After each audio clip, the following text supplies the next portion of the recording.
আরবিতে একটা প্রবাদ আছে, ফিআলুল হাকিম লা ইয়াখলু আনিল হিকমা। জ্ঞানী জনের কাজ একমত থেকে খালি হয় না। জ্ঞানী মানুষ কোনো নিরর্থক অনর্থক কাজ জ্ঞানী মানুষ করে না। আর আমার আপনার মালিক তিনি তো আহকামুল হাকিমিন, সমস্ত জ্ঞানীদের জ্ঞানী, সমস্ত জ্ঞানীদের মালিক। অতএব তার কাজ কিভাবে হিকমত থেকে খালি হতে পারে? আল্লাহ পাক রব্বুল আলামিন সূরা জারিয়া 27 নম্বর পারার 56 নম্বর আয়াতের মধ্যে উল্লেখ করে বলেন, ওমা খালাকতুল জিন্না ওয়াল ইনসা ইল্লা লিয়াবুদুন। আমি আল্লাহ মানব এবং জিন জাতিকে একমাত্র আমার ইবাদত গোলামি করার জন্য বানিয়েছি।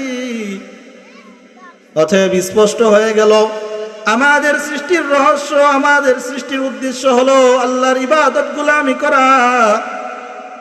এখন জানতে হবে ইবাদত কাকে বলে।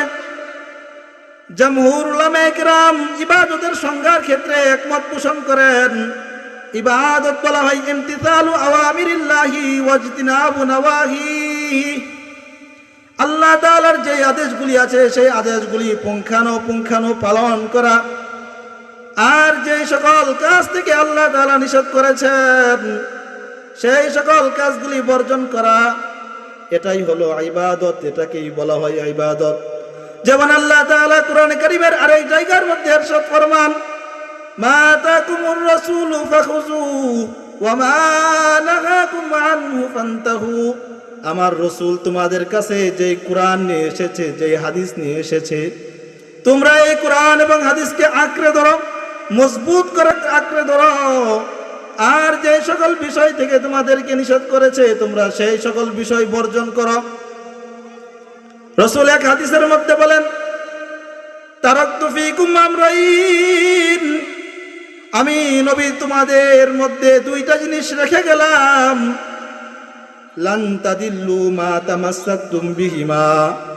যতদিন পর্যন্ত দুইটা জিনিস তোমরা যত্ন করে আগলায় রাখবা ততদিন পর্যন্ত তোমরা পথভ্রষ্ট হইবা না, তোমরা লক্ষ্যচ্যুত হইবা না।